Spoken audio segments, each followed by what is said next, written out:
Hello, hello, everyone. Super excited to be with you today. I am Dr. Isela Garcia, And I'm Nina Vasquez. and welcome to Trauma Talks and Truths. I am super excited. I don't know if I'm excited is the right word. I'm here to talk about something that I think I need to talk about. I have been nudged in this direction for the last few days. And it's not something that I typically will do publicly, but I'm going to talk about what is happening in the United States with my lens. This is my lens of my spiritual awareness, and also somebody coming from a marginalized or from marginalized communities. And so it's important to say that because I am a woman of color. I am in an interracial marriage. My daughter is part of the LGBTQIA plus community. And I am neurodivergent and I am first American born here in the United States. So those experiences in my life have created a lens by which I experience the world through.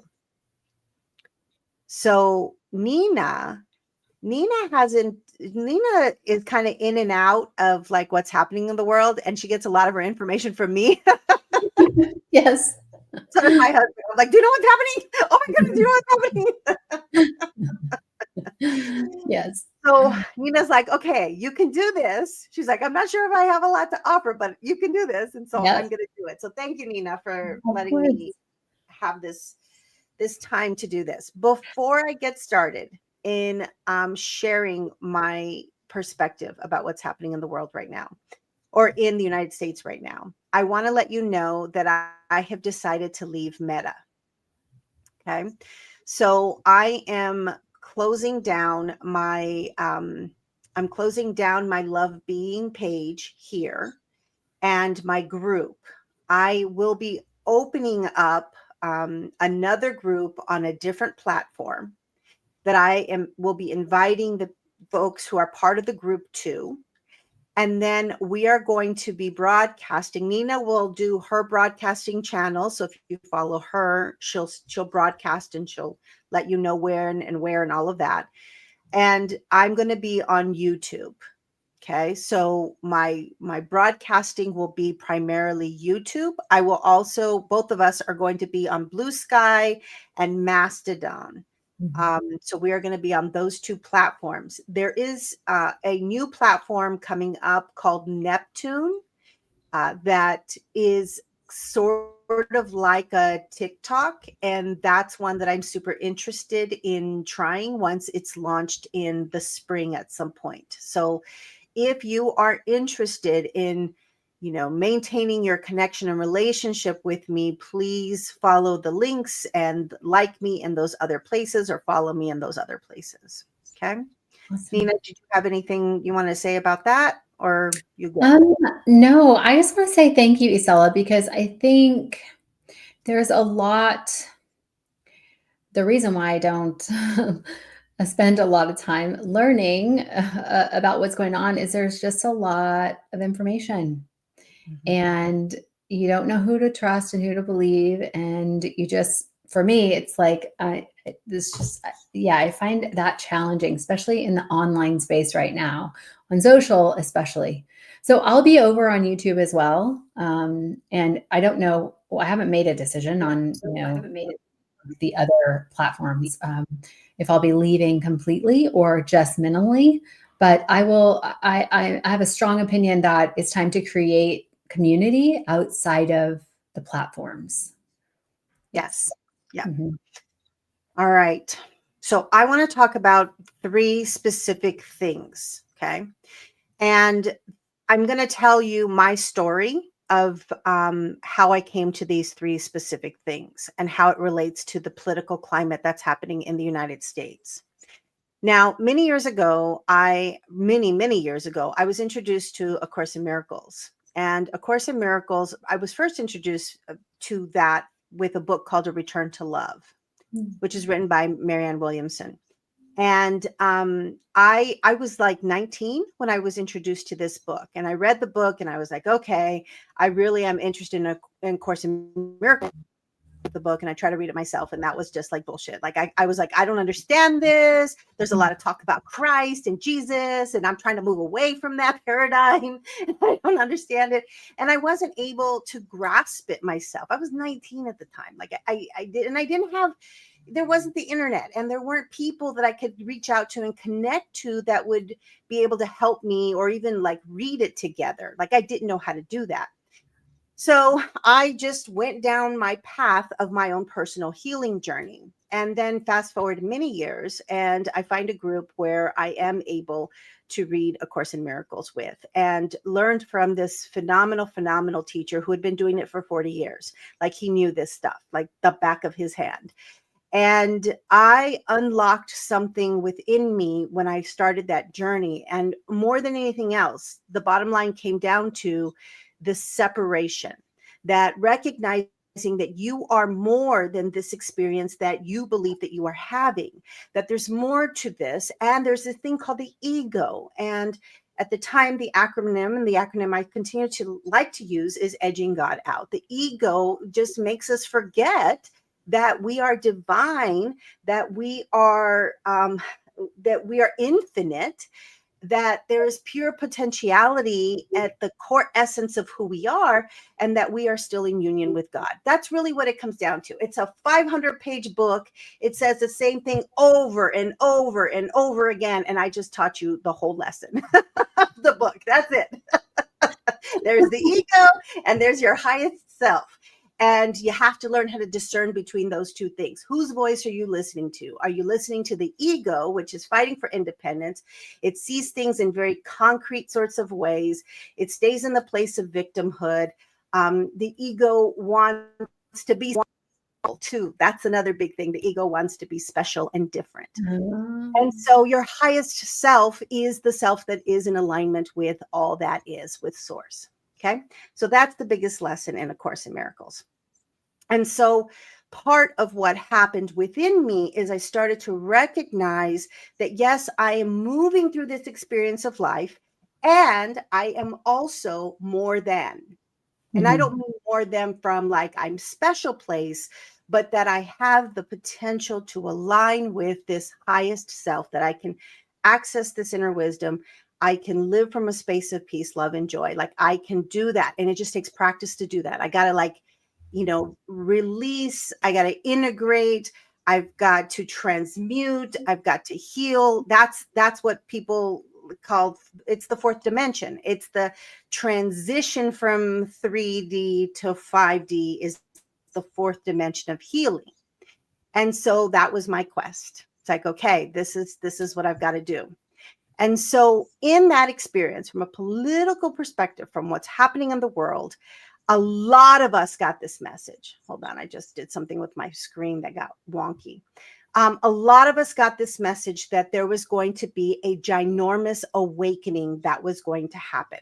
A lot of us who are doing this work, there's going to be this huge awakening, and you signed up for this, and you're here to provide support and help and healing and all the things, because this grand awakening is going to like shock people into understanding that there's more to this than what we see, what our senses tell us. Mm-hmm. And so we've been waiting, and we thought that, okay, so I am going to say this, and I resist saying this, but I'm going to say it. At the time when Donald Trump first became president, there was a huge influx of people in the spiritual community who really, really believed in him and believed that he was from God, that he was protected as a light worker, and he was here to uncover and unveil all the things that had been happening in the undercurrent between all the leaders of the world, that they were, that all the lies were going to be told. And it was a very hard pill for me to swallow. And in my groups, I had to say, we will not have conversations about politics here, because I come from marginalized communities. And when somebody stands up with racist rhetoric and really pushes separation. I don't give a shit if this person is the direct descendant of all that is holy. I cannot stand behind that. I can't. I can't watch people, innocent people, be hurt and not do or say something. My entire professional career has been to work on behalf of Black and brown people in communities where people are living in their in oppression. And I mean, I come from that as well. And so that's always been my drive. My driving force has always been to work on behalf of marginalized communities, because I want people to see their power. I want people to see what they're capable of doing. And the bullshit story that we've been told is all a bunch of lies. So when I have people from my own community say this person is going to lose this direction, and all I hear is hate, I can't stand behind that. Mm-hmm. So that created a very difficult situation for me. And I really had to stand true to who I am. So as we continued working down this path of awareness, the next book that we really explored was A Course of Love. And A Course of Love really moves away from the egoic perspective. And what it does is it looks at how we are one, the unity that we are, that I am you and you are me, and that in truth, we are part of the same essence. And this separation is a perceived separation. And so when we're talking about healing, this is a union experience. This is like, I see my brothers and my sisters within me. Mm-hmm.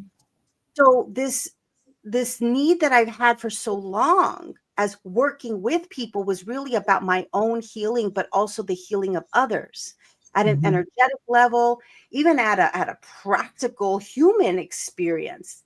The healing is significant to us all. Mm-hmm. And so that journey really helped me understand that I am responsible as somebody who is intuitive, can actively connect to spirit, can bring in and channel messages for people, that it is my responsibility to be part of the change, Mm-hmm. be part of the love, be part of what is offered. And so and the transformation that's needing to happen in this world. So that's the second part. We go from me and understanding me into the us and the we. Okay. Mm-hmm. Now is the next part about what's happened within the political climate. In the United States, we were built on a system of oppression. We were built on that system.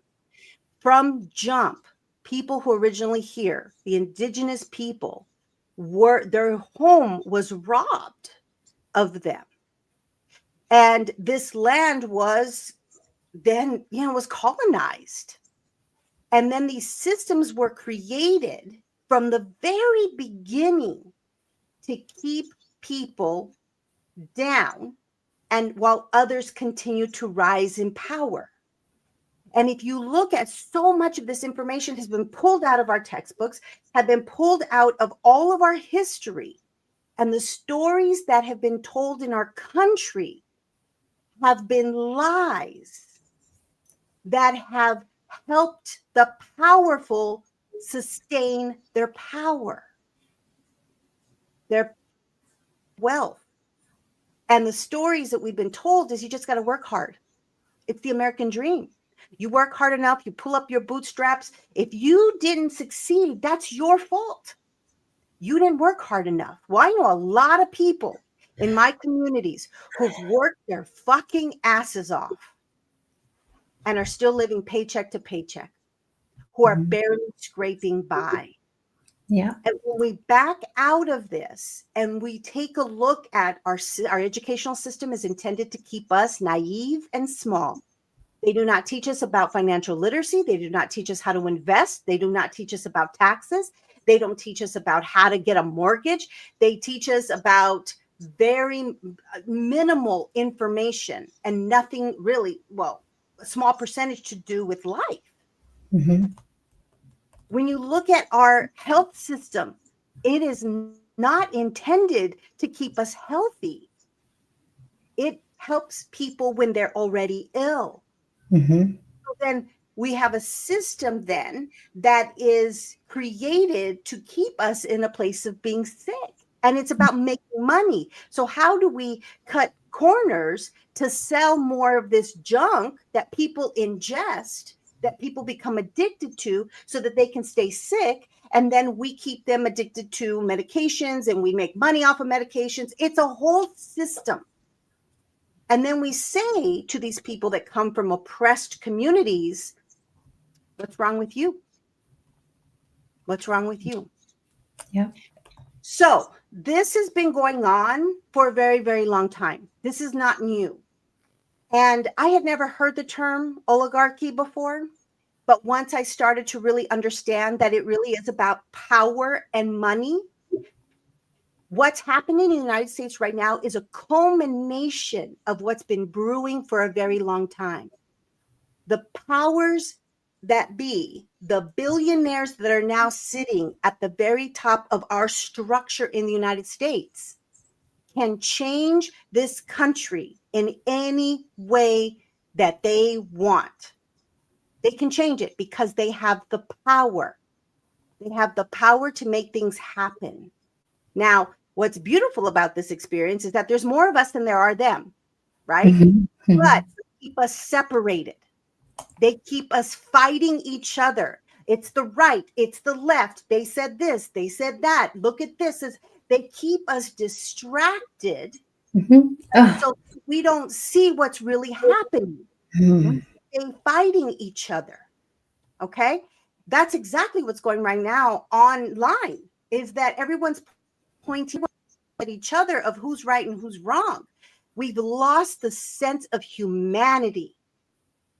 And we're so stuck on here are the laws and here are the rules and this is what and this is how, that we can look at our brothers and sisters getting hurt, live in fear, who are now thinking of ending their own life because of the fear. And we're okay with that.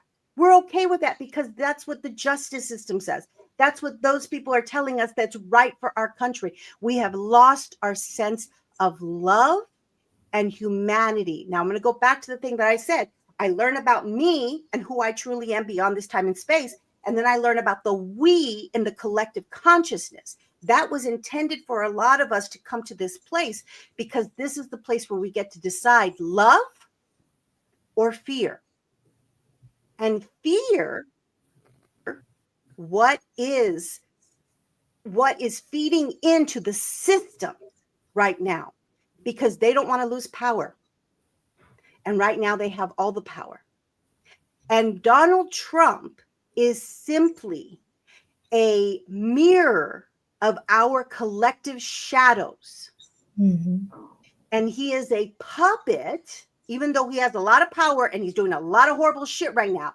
You better believe that the people who are surrounding him are manipulating him to act in ways so that this oligarchy will keep us contained and small.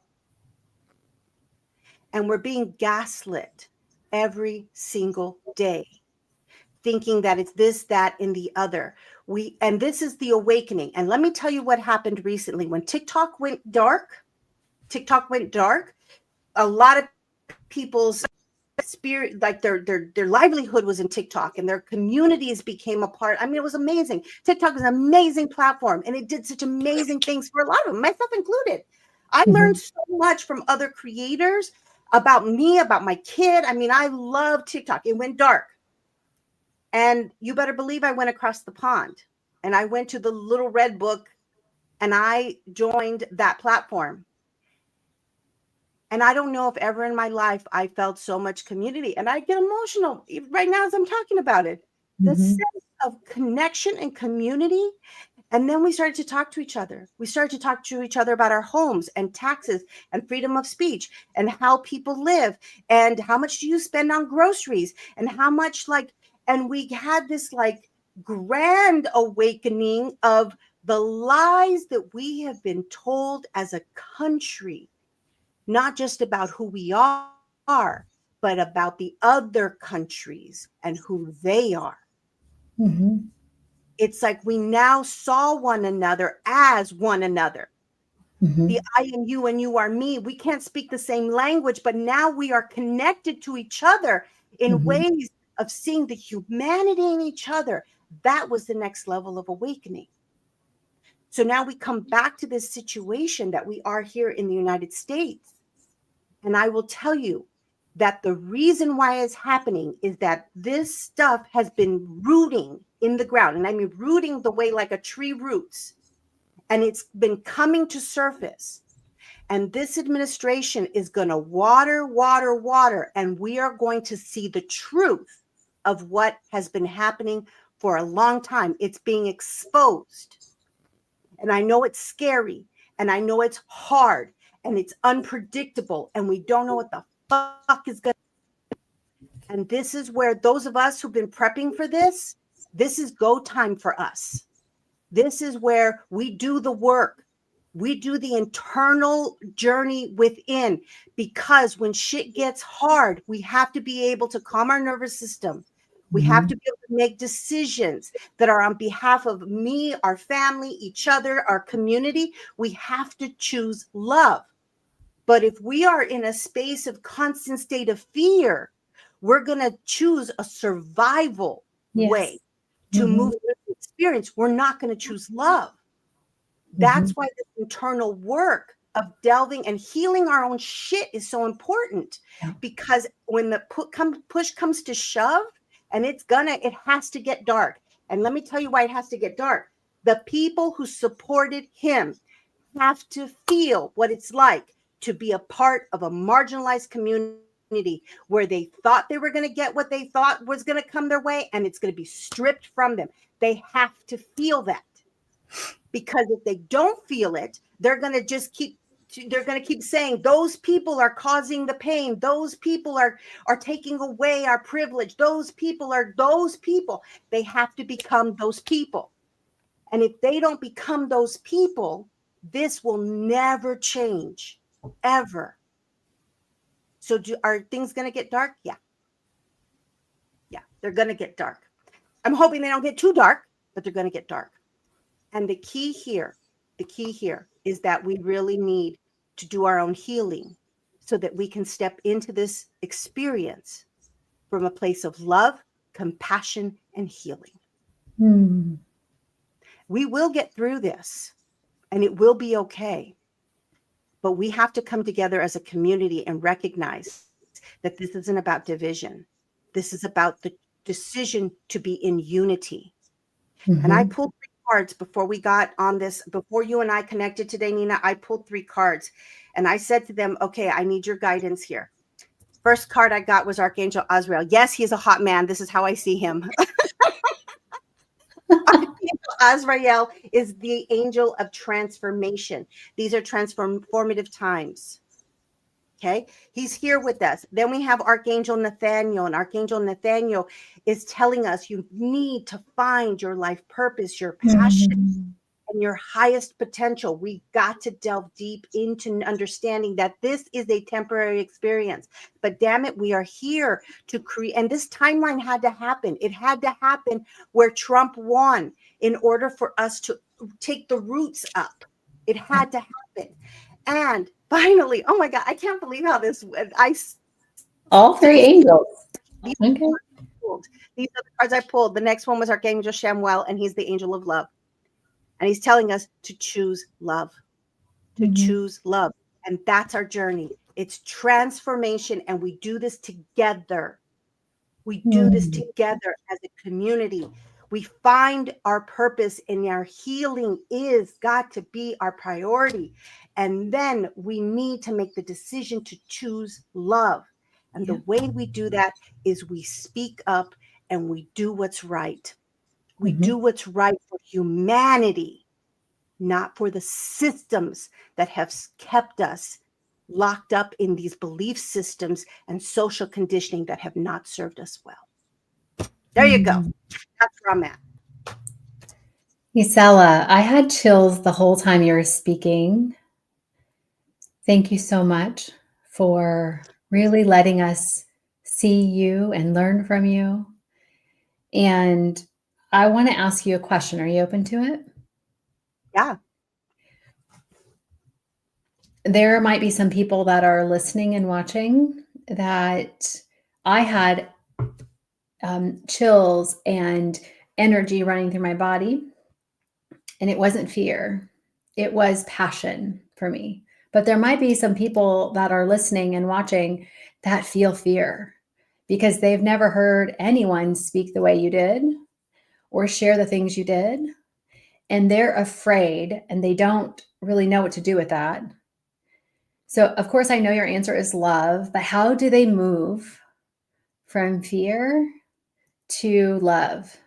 Because they might be just afraid of maybe the unknown or not understanding what this means. Or maybe they're like, wait, I like really wanted this to happen, right? And I had some reasons why I wanted this to happen. And, now they're like wondering about all the things you said and they're feeling fear. What would you say to them?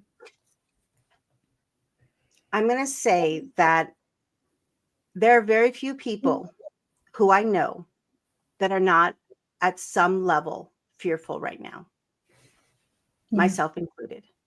Mm-hmm. Because I don't think we completely have an understanding of the power that money has. Mm-hmm.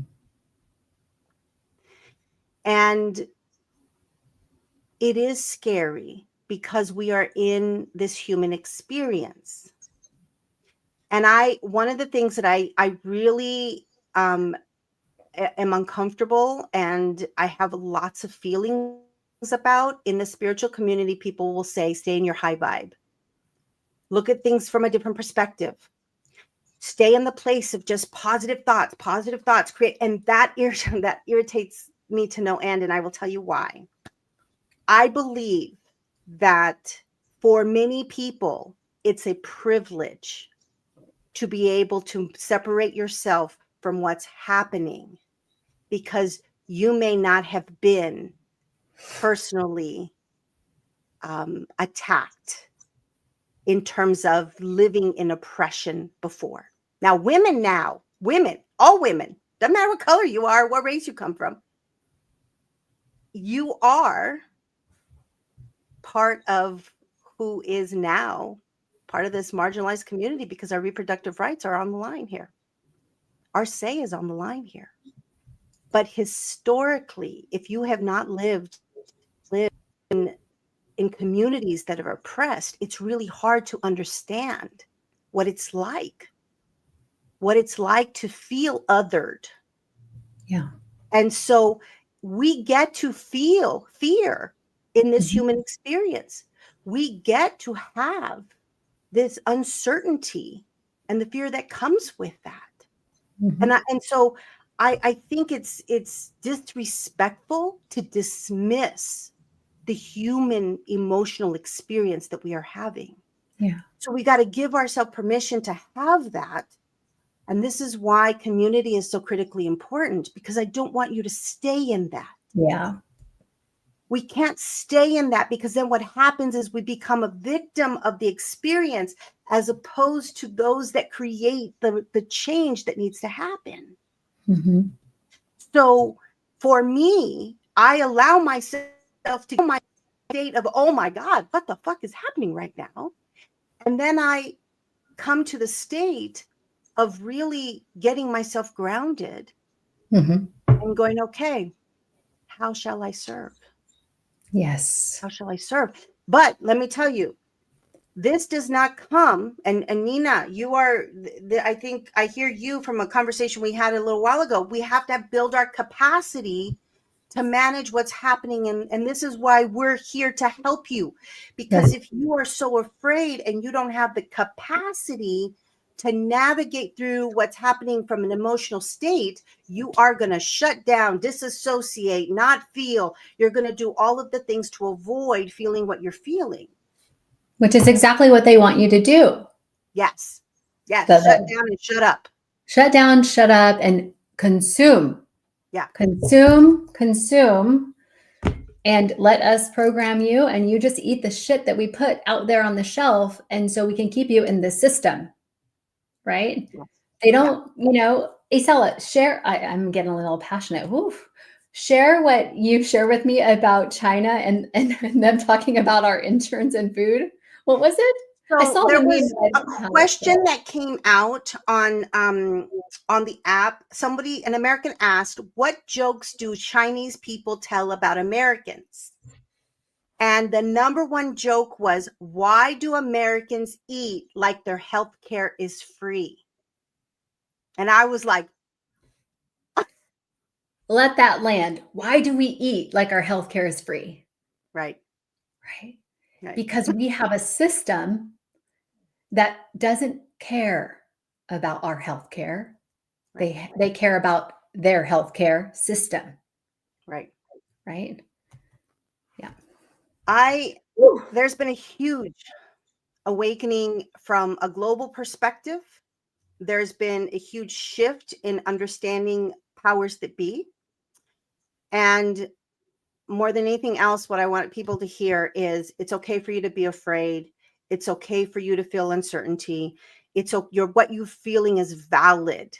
And if you are overwhelmed by what you are feeling, please stick with us.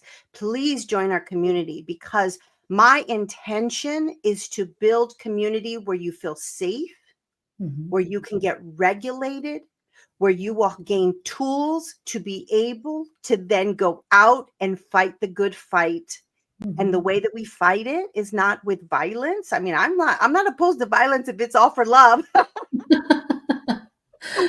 But you fight for love. You fight on behalf of our brothers and our sisters and our trans kids, binary kids, and our people of color, and like all of the people who are living in fear right now.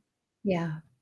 And I think that one thing to remember, and that I always want to remember, is we don't have to believe everything the same.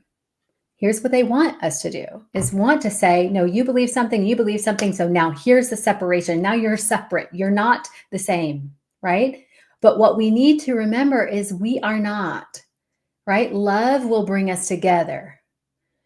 You don't have to have the same beliefs as someone else. It's just very, like, you're probably not going to. We all have different upbringings and past experiences, but you can say, we will not allow the system to separate us. Yeah. Right. Because fear is here in the nervous system. Fear is, if you are thinking you are different than you are, it's fear. It is fear that's separating you. Yeah. For me, I always think when something's happening, I am you, you are me. I am you, you are me. I am you, you are me. Yeah. And I really, there was a poem, and we'll end after this. Any questions or responses? There was a poem a long time ago. I wish I would have pulled it up before now. I was in my 20s, I think, when I read this poem, but it's the one that says, when they came for the Jews, I said nothing. When they came for I said nothing. And then when they came for me, there was no one to stand up for me. That hit me in my heart. Like, I can't even tell you how hard that hit me.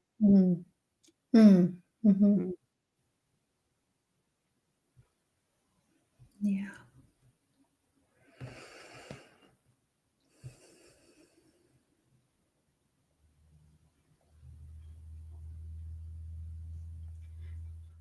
What I feel is not about me. What I'm feeling is about us. And that's the difference. Because a lot of people are afraid for themselves. And I get that. You get to have that experience. But when me showing up as somebody who channels spirit and somebody who's trying to create community, I'm fearful. And I don't know if the word is fearful. What I'm feeling is for us as a community, as love. It is not about me as an individual. And that's where this comes from.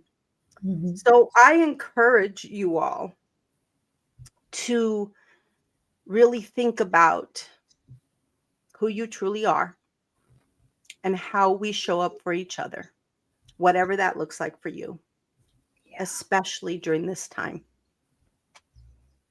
Yeah. Thank you, Isela. Yeah. Yeah. Okay. Alrighty. Let's look and see if anyone has any questions. If you have any questions, go ahead and drop them in the comments, and Isela and I will we'll answer them to the best we can. And if there are no questions, we can end. But let's see. Pam says collectively we're coming together to say enough, in all caps, enough. Yes. Emily, hi, it's so crazy watching this unfold. Hi, Emily. Hi, Pam. Love wins. Yes, love wins. Love you, girls. Love you. Margaret. Hi, Margaret. Thank you. It's a roller coaster going up and down for sure. I try hard to hold the love because in the love we grow. All feelings are totally valid, as Isela says. Yes, Pam. Yeah. Yes. Hi. Oh, you're going to have to help me with the pronunciation. Garage, possibly. Hi. Welcome. We're friends, but maybe sisters. All right, folks. So remember, I will be shutting down my Facebook page. For those of you who just joined us late, I am leaving Meta. So I'm going to be going over to YouTube. We'll still be going on every day, but I will be on YouTube, Blue Sky, and Mastodon. I'm creating a circle of community for the group. So in my Facebook group, I'm going to invite you all to come over to Circle, which is a whole different platform. And then we are going to, we're just going to go from there. Okay. All right. Sounds good. We'll see you tomorrow. All right. Same time, Mish. Bye, guys.